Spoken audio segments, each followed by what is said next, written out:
శ్రీమాత్రే నమః శ్రీ గురుభ్యో నమః హరి ఓం.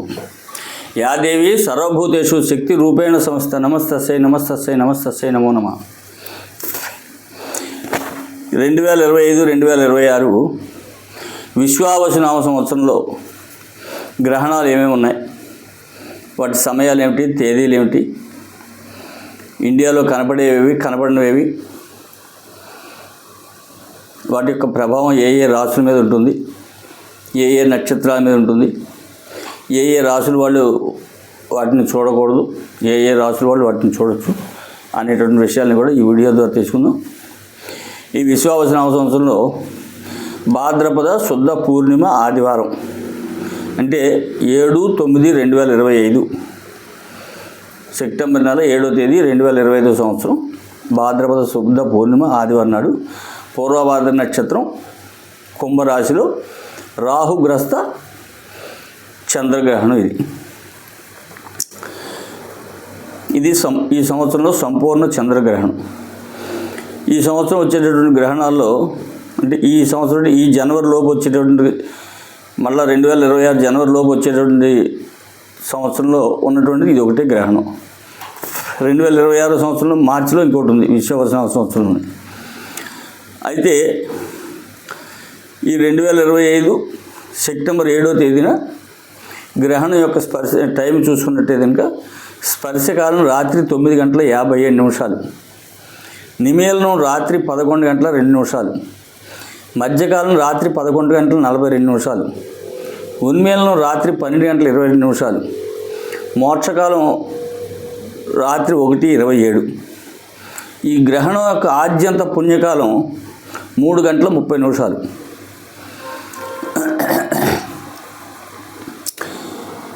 ఈ గ్రహణం రాత్రిపూట రావడం వల్ల నిత్య భోజన ప్రత్యాబ్దీకారాన్ని కూడా యథావిధిగా చేసుకోవచ్చు. మధ్యాహ్నం 1 గంట లోపుగా పూర్తిగా నిర్వహించుకోవచ్చు. రాత్రిపూట భోజనాలు చేయరాదు.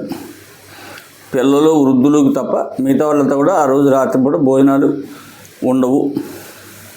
అట్లాగే ఈ గ్రహణం ఏ ఏ రాశుల వారికి యొక్క అధికంగా దీని ప్రభావం చూపిస్తుందంటే కర్కాటక రాశి, వృశ్చిక రాశి, కుంభరాశి, మీనరాశి వాళ్ళకి సంపూర్ణంగా ఇది అధమ ఫలితాన్ని ఇస్తుంది.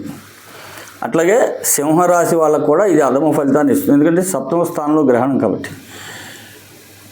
వీళ్ళు కంపల్సరిగా రాహువుకి చంద్రుడికి సంబంధించినటువంటి శాంతి సంపూర్ణంగా చేయించుకుని తీరవలసిందే.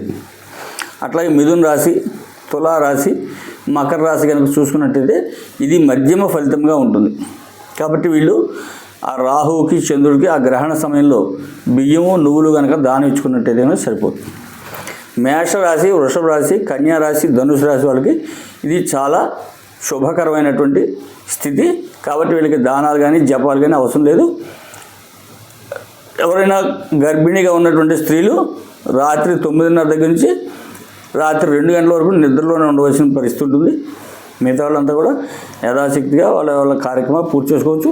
అట్లాగే ఈ గ్రహణ కాలంలో దానాలు ధర్మాలు చేసుకున్నట్టయితే గ్రహణం యొక్క ఫలితం సంపూర్ణంగా మనకు లభిస్తుంది.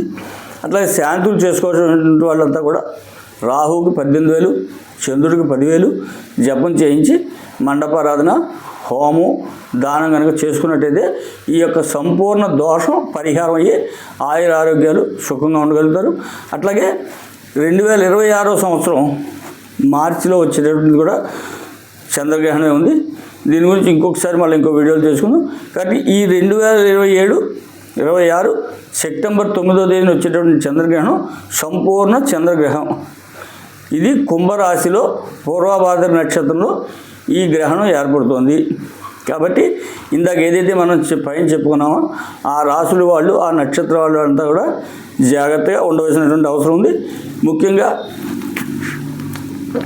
కుంభరాశి, మీనరాశి, కర్కాటక రాశి, వృశ్చిక రాశి వాళ్ళకి ఇది కొంచెం ఇబ్బందికరమైనటువంటి వాతావరణం ఉంటుంది. కాబట్టి వీళ్ళు కంపల్సరిగా శాంతులు చేసుకొని తీరవలసిందే. పోతే ఈ గ్రహణ సమయంలో కనుక మనం గ్రహణం చూడకూడనటువంటి వాళ్ళు గ్రహణం చూడరాదు.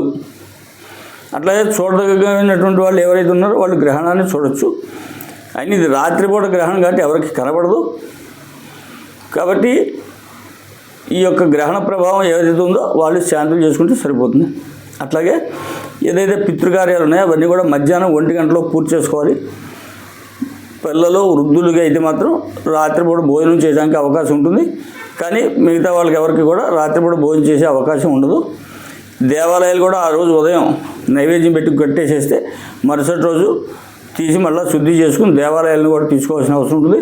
కాబట్టి 7వ తేదీ ఉదయం 10-11 లోపే దేవాలయాలను కూడా మూసివేయాల్సిన అవసరం ఉంది. హరి ఓం తత్సత్. భారత్ మాతకి జై. జై హింద్.